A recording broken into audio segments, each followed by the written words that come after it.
గతంలో కూడా చూసుకుంటే ఒక బ్యాట్ కోసం 18 ఏళ్ల కుర్రాడు ఒక చిన్న పాపని చంపేయడం జరిగింది. సహస్ర అనేది కుక్కట్పల్లి మొత్తం కూడా ఒక్కసారిగా ఆశ్చర్యానికి భయానికి గురైన సంఘటన అని చెప్పొచ్చు.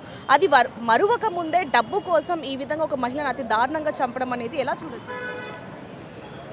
ఏదేమైనా జరిగిన సంఘటన చాలా బాధాకరమైన సంఘటన.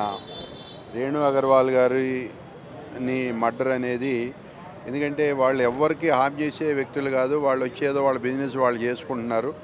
ఈ మధ్యనే ఆమెకు ఆపరేషన్ కూడా చేయటం జరిగిందంట.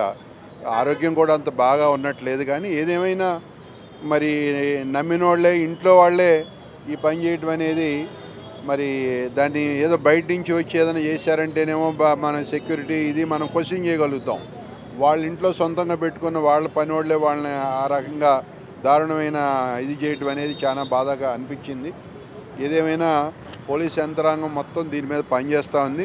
ఎందుకంటే వాళ్ళ ఇంట్లోనే ఉన్నారు కాబట్టి వాళ్ళని ఇమీడియట్గా పట్టుకు రావడం జరుగుతుంది. అది పెద్ద ఇష్యూ కాదు. కానీ వాళ్ళకి అనుమానం కూడా రాలేదా? ఎవరైతే ఇప్పుడు పని వాళ్ళు ఉన్నారో, వంట మనుషులు, వాళ్ళు ఇంట్లో ఉన్నప్పుడు వస్తువుల మీద రకంగా చూడడం, ముందు నుంచి కూడా ఏదైనా దొంగలించడం, ఇలాంటివి ఏమన్నా ఆనవాళ్ళు కనిపించాయి? అంటే ఇంకో కుర్రాడేమో వాళ్ళ బ్రదర్ ఇంట్లో ఉంటాడంటమ్మా, సేమ్ బ్లాక్లో 14th ఫ్లోర్లో. అతను చాలా నుంచి పని చేస్తున్నాడు కాబట్టి ఎవరికి అతని మీద డౌట్ రాలా. ఈ కుర్రాడు వచ్చి మొన్న ఈ మధ్య 11 రోజులైందట. కాబట్టి 11 రోజుల్లో వీళ్ళు కూడా అంత అబ్జర్వ్ చేయలేకపోయారు. వాళ్ళంతా కొంచెం ప్రీ ప్లాన్ కానీ చేసినట్టున్నారు. చాలా తాపీగా కిందకు వచ్చి మళ్ళీ స్కూటర్ తీసుకుని వాళ్ళు హ్యాపీగా వెళ్ళిపోయినట్టుగా కనబడుతుంది మనం సీసీ కెమెరాలు అబ్జర్వ్ చేస్తే. జరిగిన సంఘటన చాలా బాధాకరమైన సంఘటన, చింతిస్తూ ఉన్నాం. ప్రభుత్వం తరఫున కూడా మేము అపాలజీ తెలుపుతున్నాం. ఇటువంటి పునరావృతం కాకుండా చూస్తామని చెప్పి సందర్భంగా తెలియజేస్తూ ఉన్నాం. ఏదైతే రేణు అగర్వాల్ గారి వారి హస్బెండ్ రాజేష్ గారికి కూడా మనస్ఫూర్తిగా మా ప్రభుత్వం తరఫున అపాలజీ తెలియజేస్తూ, మరి ప్రజలకైతే ఇటువంటి జరగకుండా చూస్తామని చెప్పి ప్రభుత్వం తరఫున హామీ ఇస్తూ ఉన్నాం. సార్, మీరు వాళ్ళ ఫ్యామిలీతో మాట్లాడడం జరిగింది. వాళ్ళు ఏం చెప్తున్నారు? ఏంటి, ఏమైనా అనుమానం ఎప్పుడైనా వచ్చిందా? లేకపోతే ఇంట్లో వస్తువులు ఏమైనా పోయాయా? డబ్బులు కానీ ఇవేమైనా అసలు ఏం జరిగిందని? అంటే వాళ్ళు ఇంకా ఆ బాధలో నుంచి తేరుకోలేదు. మా సంఘటనలో నుంచి ఆమె హస్బెండ్ రాజేష్ అగర్వాల్ అయితే వాళ్ళ అబ్బాయి కానీ ఆ సంఘటనలో నుంచి తేరుకోలేదు ఇంకా వాళ్ళు. కానీ ఇప్పటి వరకు మనకున్న ఇన్ఫర్మేషన్ అయితే పెద్దగా డబ్బులు అయితే ఎందుకంటే లాకర్లు అవి ఏం ఓపెన్ అవ్వలేదు అంటున్నారు. కాబట్టి పెద్దగా పోయినట్టు తెలియట్లేదు. కానీ బట్ వాళ్ళ డబ్బులు దొరుకుంటే వెళ్ళిపోయేవాళ్ళేమో. డబ్బులు దొరకలేదు కాబట్టి ఆవిడ ఇంకా బాగా హింసించినట్టుగా ఆ సంఘటన బట్టి అనిపిస్తూ ఉంది. జరిగిన సంఘటన బాధపడుతూ ఉన్నాం. అంటే సార్, మామూలుగా ఇంట్లో డబ్బులు కానీ ఎక్కడున్నాయి అనేది దాదాపుగా ఇంట్లో ఉన్న వ్యక్తులకు కూడా సరిగ్గా తెలియదు అని చెప్పొచ్చు. అలాంటిది ఇంట్లో పనిచేసే వ్యక్తికి ఎక్కడున్నాయి ఏంటని ఇవన్నీ కూడా తెలిసాయంటే రేణుక గారు కానీ లేకపోతే ఇంట్లో వాళ్ళ హస్బెండ్ ఫ్యామిలీ మెంబర్స్ పని వాళ్ళకి ఎంత చనువిచ్చారనేది ఇక్కడ మనం అర్థం చేసుకోవచ్చు. అంటే వాళ్ళు పైనుండే కుర్రాడిని అయితే ఏంటమ్మా వాళ్ళ ఇంట్లో పిల్లల్లాగా చూసుకున్నారట. ఇప్పుడు ఈ రేణు వాళ్ళ బావగారు వాళ్ళే 14th ఫ్లోర్లో ఉంటున్నారు. వాళ్ళ ఇంట్లో ఉన్న కుర్రాడైతే వాడు చాలా నుంచి పని చేస్తున్నాడు కాబట్టి వాడి బర్త్డేలు చేయటం, వాడి ఇంట్లో ఒక సొంత బిడ్డలాగా చూసుకుంటే వాడే అటువంటి పని చేసినప్పుడు ఎవరూ సందేహించలేం కదమ్మా. అలా జరిగింది ఇష్యూ. అయితే వాడికి చెడు మైండ్ లేదు, చెడు పుట్టింది. ఆ చెడు ఆలోచనతో వాళ్ళు ఇది చేశారు. బాధ అనిపించిందమ్మా. సరే, లాస్ట్ క్వశ్చన్. అంటే మామూలుగా డబ్బు ఎక్కడుంది అని అడిగి కొట్టి చంపారా, లేకపోతే దొరికిపోయారు కాబట్టి ఎక్కడ చెప్పేస్తుందేమో అని చెప్పి కొట్టి చంపారా? అంటే ముందు డబ్బు కోసం వాళ్ళు ప్రయత్నం చేశారమ్మా. వాస్తవంగా చేసినాక ఆమె కూడా గట్టిగా రెసిస్టెన్స్ ఇచ్చారు. వాళ్ళకి దొరకకుండా ఇచ్చేయాలని ఏదో మొత్తం మీద చేసినప్పుడు ఈయన కాళ్ళు కట్టేయటం, స్టాబింగ్ చేయటం, గొంతు కొయ్యటం, ఇవన్నీ కూడా వాళ్ళు ఎప్పుడైతే వాళ్ళ డబ్బు దొరకలేదు ఒకటి. రెండోది నేను అనుకోవటం ఈయన మనం బయటికి వెళ్ళిపోతే మన గురించి మొత్తం చెప్పేస్తుంది జరిగిందంతా అని ఆలోచన కూడా చేసి ఉంటారు పిల్లలని అనిపించింది. కాబట్టి ఆమె చనిపోయిందని కన్ఫర్మ్ చేసుకునేదాకా ఆమెని హింసించి మరీ చంపినట్టుగా అనిపించిందమ్మా. అక్కడ ఇందాక మీరు చెప్పారు వాళ్ళ ఏజ్ కూడా 18లోనే ఉంటుంది అని చెప్పడం జరిగింది. అంత చిన్న వయసులో మనం గతంలో కూడా సహస్ర కేసు చూసుకుంటే 18 మైనస్లోనే, వీధి కూడా ఆ మైనస్లోనే. అంటే ఎలా చూడొచ్చు అంటారు వీటికి సంబంధించి?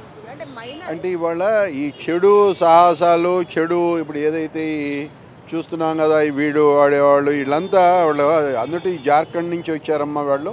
మరి ఏదేమైనా మనిషి జార్ఖండ్ అయినా, ఆంధ్ర అయినా, తెలంగాణ కానీ బట్ ఏంటంటే వాళ్ళు చెడు ఆలోచనలు, చెడు సావాసాలు వాళ్ళ పిల్లల్ని, యూత్ని ఒక రకమైన దీంట్లోకి నెట్టేస్తున్నాయి. అది సోషల్ మన సమాజంలో కరెక్ట్ కాదు. కానీ దానికి ఇంకా ప్రభుత్వం నుంచి తీసుకోవాల్సిన చర్యలు తీసుకుంటా ఉన్నాం.